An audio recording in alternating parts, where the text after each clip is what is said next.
Övlad sevinci. Furqan suresi 74. ayette. Ve o sadık kullar belə deyərlər.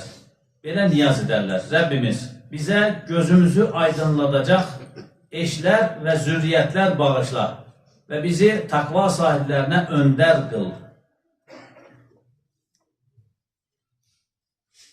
Ayşə radiyallahu anhə anamız nəql edir. Yeni doğulan uşaqlar Resulullah'a getirilir. O sallallahu aleyhi ve sellem də uşaqlara mübarək olması üçün dua edər. Tahnikdə bulunurdu. Tahnik demək, xurmanı ağzında əzib, parmağı ucundan uşağın damağına sürtmək və yaxud da balı uşağın damağına sürtmək. Bu sünnəyə uyğundur və tibbi yöndən çox faydalar varmış. Sevinərkən təfəkkür. Amak-ı Hayal adlı əsərində Filibeli Ahmet Hilmi Efendi bu təfəkkür etdirici səhnəyə yer vermişdir. Məcub bir zat olan, məcub bəziləri aklını oynatmış deyir, yəni dəli deyirlər.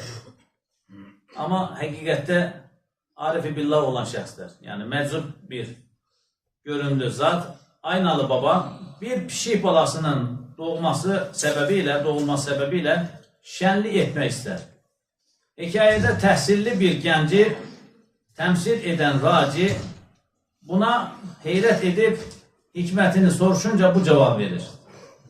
İndi sənə desəm ki, filan yerin kralının bir oğlu dünyaya gəlmiş, xalq şənlik edir. Bu sözlərə heç çaşmaz, hətta gayet normal görəcəksən. Amma bir dəfə düşün, ilk olaraq uşağın yaşayıb yaşamayacağı bəlli deyil. İkinci olaraq yaxşı bir adam olub olmayacağı da bəlli deyil. Üçüncü olaraq insan olduğu üçün yaxşıdan çox pisə yönələcəyi çox güclü bir ehtimal. Dördüncü olaraq kral oğlu olduğu üçün kibirli, baskıcı, məncil və biraz cahil olması da gözlənir. İndi bu sifətlərə sahib olan bir uşaq üçün şənlik edilməsinə səs çıxarmazkən, bir pişik balasının dünyaya gəlişi iki kişinin dəmi sevincinə dəyməz. Demək ki, ana-atalar üçün ən mühüm xüsus övladlarının ilahi bir əmanət olduğunu heç bir zaman unutmayıb, onları Cenab-ı Hakk'a gözəl bir qul olaraq yetişdirməyə qeyrət sərf etməkdir. Yəni, Allahın bir əmanəti bu evlatlar bizə. Allahın bir əmanəti. Cenab-ı Hakk'ın lütfuyla bir övlad dünyaya gətirildiyində analar təbrik edilir, hədiyələr verilir. Fəqət bu xeyirli övlad mı olacaq, yoxsa xeyirsiz mi düşünülməz. Əlbəttə, övladlarımız dünyaya gəlincə fitri bir sevgi və şəfqət ilə sevinəcəyik. Fəqət onun məsuliyyəti də bizləri düşündürməli və qeyrətə gətirməlidir. Sevinci infaq ilə təscil, yəni dəstəkləmək. Resulullah sallallahu aleyhi ve sellem oğlu İbrahim doğulduğunda çox sevinmiş, onu qucağına alıb Həzrəti Ayşe radiyallahu anhə apararaq buna bir bax, necə mənə bənzəyirmi deyə sevincini ortaya qoymuşdur. İbrahimin doğum xəbərini gətirən Əbu Rafi radiyallahu anh'a da bir kölə bağışlamışdır. Yəni muştuluq. Doğumunun 7-ci günündə əqiqə qurbanı olaraq bir qoç kəsmiş, başını təraş etdirib, saçının ağırlığınca gümüşü yoxsullara paylamışdır. Efendimiz sallallahu aleyhi ve sellem belə buyururlar. Hər uşaq əqiqəsi qarşılığında rehindir, yəni girovdur. 7-ci gün onun üçün qurban kəsilir, başı təraş edilir və ismi verilir. Rəvah Nəsai. Abdullah İbn Abbas radiyallahu anhuma belə nəql edir. Resulullah sallallahu aleyhi ve sellem Efendimiz nəvələri Həzrəti Həsən və Həzrəti Hüseyin üçün əqiqə olaraq bir qoyun qurban etdi. Rəvah Əbu Davud.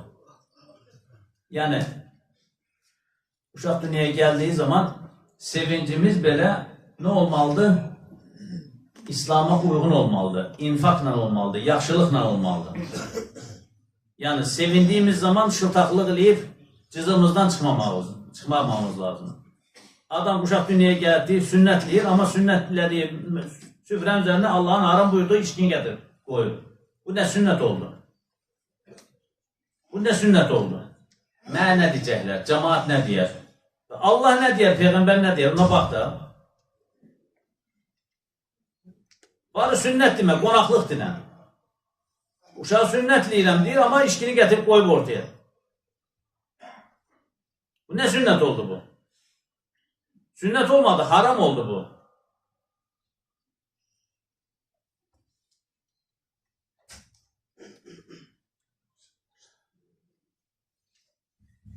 Əziz Mahmud Hüdayi Həzrətləri, ey qullarına yardım edən kərəm sahibi Allah'ım, övladlarımızı cənnət evində görməyi bizlərə nəsib və müyəssər elə. Cənnətdə görüşebilmək üçün keçən vəzimizdə xatırlayırsa vəmtəzül yəmmə əyyuhəl mücrimün günahkarlar çəkilsinlər bu tərəfə deyir. Allah-u Teala Yasin surəsində. Digər ayətdə selamun qavlən min Rabbir Rahim. Allah-u Teala salihləri də salamla qarşılayır.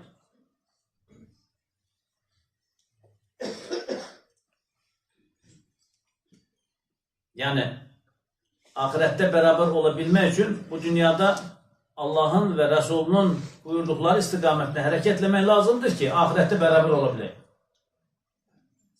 Burada üstüne titrediğimiz evladımız ahirette yaxamızdan yaxşı bizden hak tələb eləməsin, hakkını verdirməsin. Salman-ı Farisi radiyallahu anh, Allah ondan razı olsun. Soruşurlar ki, ziyarete gelmişler insanlar başka yerden. Salman sensen mi? Öyle değiller. Resulullah'ın sahabesi Salman sensen bilmirəm deyir. Nətər bilmirəm? Onun sahabesi olup olmadığını bilmirəm deyir. Əsl sahabesi onun sahabesi. Ahirette onunla beraber olanlar olacak deyir. Əsl əshabesi ahirette onunla beraber olanlar olacak. Yani ahirette əsl yoldaş, arkadaş ahirette belli olacak. Bunu dünyada yoldaş deyip, kardeş deyip, bağrıma bastığın insanlar ahirette bir de göreceksin ki adam fersah senden aralda. Necə ki Peyğəmbər aleyhissalatü vesselam Kəvsər hovuzunun ətrafında ümmətini gözləyərkən ümmətdən bəzilərini Cəbrail aleyhissalam uzaqlaşdırır. Peyğəmbər aleyhissalatü vesselam diyor ki, ey Cəbrail, ümmətimi niye uzaqlaşdırırsan? Yok diyor ya Resulallah, onlar senin ümmetin değil. Onlar senden sonra bidətlere tənezzüllədilər. Yeni bidətlər çıxarttılar, filanlardır. Uzaq olsunlar diye dedim. Ben de uzaq olsunlar, uzaq olsunlar.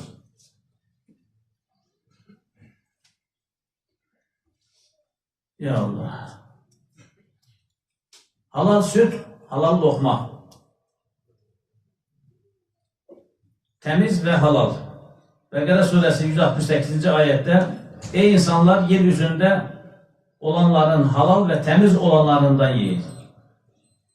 Halal ve temiz olanlarından yiyin. Yani iki şeye dikkat edeceğiz. Ağzımıza giren lokmaya da dikkatleyeceğiz. Ağzımızdan çıkan söze de dikkat edeceğiz. İkisi de bizi məhvələməyə namizət. Zəhərli bir lokma yerisine ayırır, hayatımıza mal olur. Ölərik. Ondan daha beter ise hatalı bir söz diyerek ahiretimiz perişan olur. O daha beter. Yanlış bir söz söyleyerek ahirette Allah korusun cehenneme atar bizi. O bir kelime söz. Ona göre ağzımıza giren de dikkatleyecek, çıkanı da. Kazancımıza dikkatleyeceğiz. Evlatlarımızı eğer ahirette bizden beraber olmanı ister ise evlatlarımıza yedirdiğimiz kazancımıza dikkatleyeceğiz. Zannetmeyin ki haram sadece içki veyahut da faiz filan bu haram olan şeyler satmak veya almak ondan olur. Yok. Onlar belli. Bir de adam işçidir, bir de onun müdürü var, işçisi var, işvereni var. Patronu var. Patron sana deyir ki saat 8'den 5'e kadar işinle məşğul olacaqsan. Sən kompüterin, bilgisayarın başında iş əvəzinə oyun oynayarsansa, işi aksadarsansa, o zaman qazancına haram qatarsan, evladına haram yedizilmiş olursan. Bunlar çox sadə bir şeylər kimi görsənir, amma elə deyil. Həqiqətən insanın evladının mənəviyyatına təsir edir. Satdığın bir malı, İndoneziya 250 milyonun çox müsəlman sayısı, ən çox müsəlman sayısı olan ölkədir. Necə müsəlman oldu? Dürüst bir tacirin sayəsində. Satdığı zaman bunu bu qiymətdən, bunu bu qiymətdən, bunu bu qiymətdən satacaqsan. Piştaxtanın arxasına işçisini qoymuş, bazarı gəzir. İştahla getmiş. Qaydanı görür ki, bir parçadan xeyli satılır. Neçəyə satdın? Deyir, 10 akçaya. Olmaz, mən 5 akçaya demişdim. Sən adamların haqqına girdin. Görsən tanıyarsan mı? Tanıyaram. Bazarı tez gəzirlər, tapırlar adamı, deyir ki, bu hər metrədə 5 akçaya sənə geri qaytarmalıyıq. Səndən faiz fiyat alınır yani. Olsun deyir, mənim məmləkətimdə 15 deyir, olmaz qardaş. Bu bazarda 5 akçayadır. 5 akçaya satılacaq. Ağızdan ağızda söhbət yayılır, gedir krala qədər çatır. Kral çağırtdırır, gəlin görüb, nə məsələdir? Bizim dinimiz deyir, faiz fiyatı uyğun görmür. Mən İslam dinimizin əmr elədiyi şeylər. Hələ bir dini anladır, çox hoşuna gəlir. İslamı qəbul edir kral. Yavaş təba İslamı qəbul edir tabi içindəkilər və bugün ən çox müsəlman sayısı olan bir ölkə, İndoneziya. Bir diri insanın, bir dürüst insanın sayəsində. Bir çürük alma da səbətdəki bütün almaları çürüdə bilir. Çürüdükən böğrünə keçir. Ona görə çürükləri təmizləmək lazım. Barmağa qangren olanda barmağı kəsib atırlar. Niyə? Qolu götürməsin deyə. Namazdan öncə bir neçə qardaş müəyyən xarif işləri, xəstəsi olan qardaşlarımız var, dua istəyirlər. Allah-u Teala xəstələrinə acil şifalar versin. Onların timsalında ümmət Muhammedin bütün xəstələrinə Allah-u Teala şifalar ihsan etsin. İşinin rast gəlməsi üçün dua istəyən qardaşımız var. Allah-u Teala işlərini rast gətirsin. İki qardaşımız var, namaza gəlib gedən. Bir satılması olan, lazım olan bir şeylər var, onun satılması üçün dua istəyirlər. Rəbbim xeyirli müştərilər yetirsin, qəzasız, bəlasız ticarətlərini tamamlasınlar. Ticarətən lən təbur olsun. Ticarətən lən təbur olsun.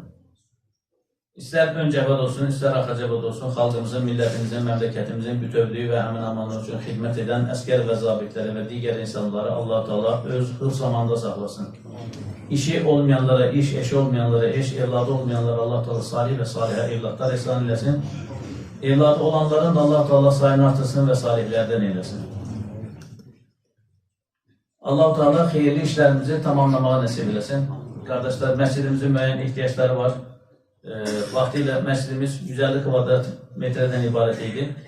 O zaman Prezidentimizin bizə ayırdığı limit, qaz limiti yetirdi. Amma indi məscidimiz 760 kvadrat metr təşkil edir. İstər-istəməz bu istilik təmin edildiğin zaman o limiti aşırıq və necələrlə həddaşmış oluruq. Həddaşında da çox yazır. 2 qat hesablanır filan deyir. Dolayısıyla ara sıra təsəddüq etmənizə, məscidə müəyyən yardımlar eləmənizə ehtiyac hiss edirik. Allah-u Teala sizlərdən razı olsun. Rəbbim verdiyiniz ihsanları, verdiyiniz sədəqələrinizi dərgah izzətini qəbul edəsin. Dualarımızın qəbul üçün Allah rızası üçün Əl-Fatiha. Kardeşler, bir kardeşimizin datası en son keçirdi. Sizlerden dua etmenizi istiyoruz. Allah şifa versin.